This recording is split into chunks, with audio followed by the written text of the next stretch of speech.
Carl with PolyByDesign here in Sacramento at Team Alpha Male with UFC featherweight contender Andre Touchy Fili. How you doing, Andre? It's going well. Just finished a good practice here at Team Alpha Male headquarters, and now I'm hanging with you guys, so it's going well. Are you getting ready for a fight, or is there anything specific in your training where you've got things coming up, or are you just staying in shape? Nothing specific. This is like a job. You got to treat it like a job. So even if I don't have a fight scheduled, I'll still be in here training, 2 or 3 times a day. Staying in shape because a lot of times the UFC will call you on short notice. So, there's a lot of big opportunities that come, and if you're ready, you can seize them up. So I just want to stay ready. My wrestling coach, Danny Castillo, always says, if you stay ready, you don't got to get ready. So that's kind of our motto. Stay in shape, stay ready, have fun, and enjoy the process, but be ready to fight almost all the time. I guess Michael Bisping is a good example of always being ready and taking advantage of opportunities when they come up.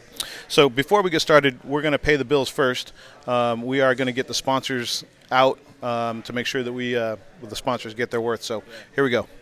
Oh, my sponsors. Right now I'm sponsored by Rev Gear. They make really good training gear. I use that, put it through the ringer. My boxing gloves are all Rev Gear. Reverse Gear out in Hawaii. They send me some cool stuff. I got a really sick gi from them. Just a lot of really cool brands to support me. I have my own brand, Outcasts and Underdogs. Sort of represents sort of a brand and sort of an idea, about beating the odds. And so I get a lot of kids that buy the shirts, and they send pictures and stuff and send me their story of a lot of kids who either went to juvie as a kid or grew up without parents and stuff, and the brand kind of represents kids, coming up and beating the odds. So that's really the main thing I've been pushing lately is that brand, Outcasts Underdogs. You can buy it at touchyfili.com. Hit me up on Twitter, send a picture, and I'll post it for you. So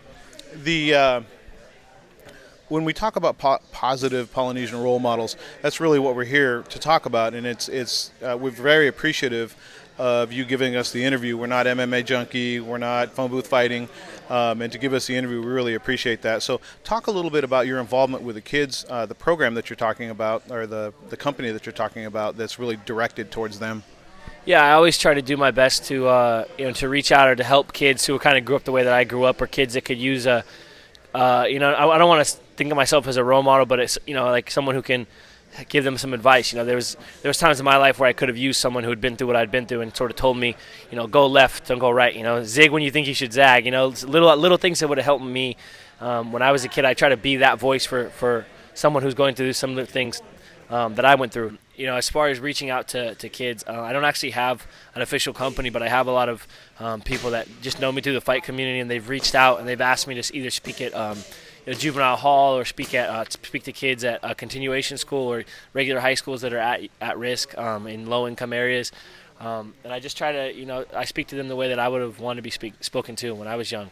I let them know that I've been where they're at, and I've had friends that have made the same choices, and I've made some of the same choices as them, and just kind of help guide them or give them some advice from someone who's been there, and just tell them that I've done things both ways, where I've done things the wrong way, and then I've surrounded myself with people who are doing things the right way, and I don't try to preach to them, I just tell them, I just try to give them as much help as I can, and tell them that I know where they're coming from.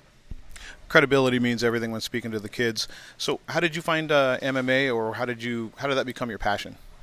From an early age, I knew I wanted to fight. I would say around 13 or 14 years old, I already decided I was going to be a UFC fighter. I just love fighting. When I was a kid, I got in fights all the time. I grew up when I was really young. I only wanted to watch pro wrestling or like Batman. I only cared about things that were fighting related. I always just wanted to fight. I just always wanted to fight. And once I saw that the first time I ever watched the UFC, I think it was probably 2003. Maybe I was 13 years old, 12 years old, and I just decided that that's what I'm going to do. As soon as I saw it, it was like something clicked. Like that's exactly what I want to do. So I started training when I was young, but I was still getting in trouble. I was still getting in fights. I was still getting in trouble at school and going out a lot, partying a lot, and just surrounding myself with a lot of negativity. And so I did that for a few years until I really caught on and surrounded myself with people like Team Alpha Male. I came to Team Alpha Male, and they sort of showed me the way that it's supposed to be.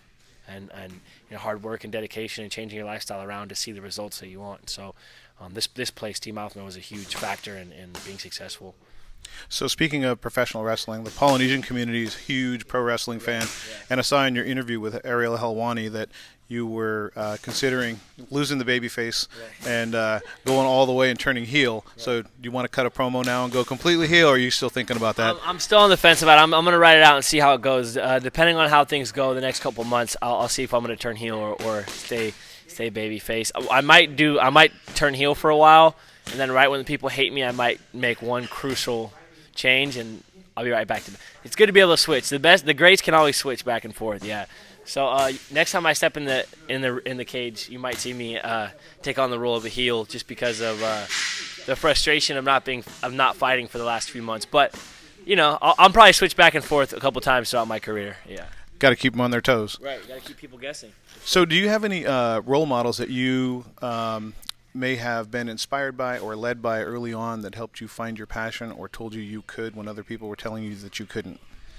Yeah, there have been a few crucial people in my life growing up, and like I said early on, I wasn't really listening, even though they were telling me the right things. I was such an angry kid. I was partying. I was getting in fights. I just you can only help someone that wants to be helped, and so I had a lot of really good wrestling coaches and stuff that looked out for me. Andy Jones, my coach Casey, Ryan, and so I had a couple wrestling coaches when I was young that they just really tried to reach out to me, and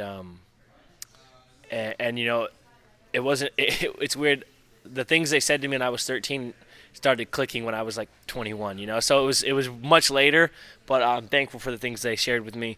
And then as I got older, the person who really sort of literally sat me down and talked to me and told me the way that things needed to be was Uriah. Faber really in a sense saved my life. This place saved my life. I think I would be working a dead-end job or be in jail or just be in a really miserable situation without MMA. I really think this place saved my life. So, I had MMA early on, but I didn't have it the right way. I didn't have the right environment. I didn't have the right role models, and it was just sort of a timing thing where I was at a point in my life where I had just been arrested for being in a fight. I wanted to make a change. I wanted to be a more positive person, and I started surrounding myself with Faber, and he started sort of planting the seeds that I've sort of harvested now, and I'm kind of reaping the benefits of them now. But it's been a long process of surrounding myself with people like Uriah and Danny Castillo and Chad Mendez, Justin Buckles, Joseph Benavides, all these guys that really looked out for me and kind of treated me like a little brother. So this place is probably my biggest. This place is full of role models, really. It's probably not a coincidence that Uriah is one of your role models and you're starting your business at 26, because he's really shown the Team Alpha Male fighters that being a businessman as well as a fighter is important. So is there anybody at this point that you think could stand here and answer these kind of questions in terms of being a role model right now that you would call out and say, hey, you should talk to this person? Yeah, I don't know if you guys caught at the end of our practice here, we had a kid who's my age. He's in a wheelchair. His name's Devin Johnson. He's a really inspirational guy. He was a training partner of mine. He was on the team, and he had an accident. He had a freak accident, and he's paralyzed now. When the accident happened, training, I was about 5 feet away from him, and it was just a really traumatic thing to see, and it was a reminder that what we do is dangerous, and he's a kid my age, and he just had this.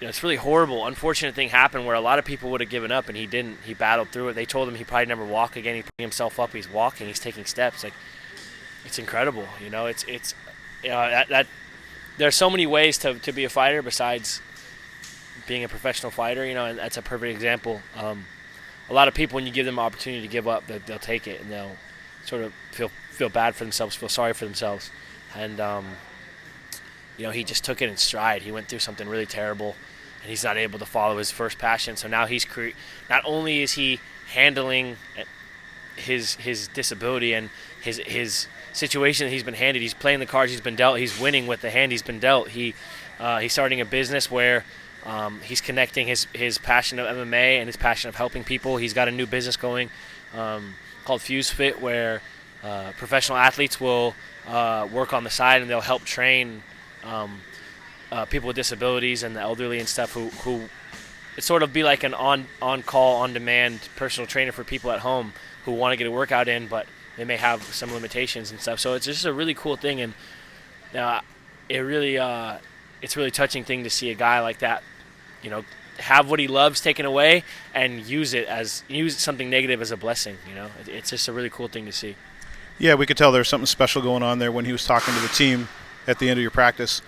So we will definitely look him up and see if he wants to talk to us. So last piece, we want to get your social media out there. How do fans get a hold of Andre Touchy Fili if they want to? Everything is Touchy, just at Touchy Fili, TouchyFili.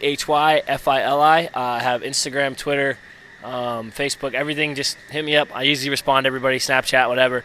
I try to respond to almost everybody, so hit me up. There's a chance we'll talk for sure. Thank you, Andre. Thank you, sir.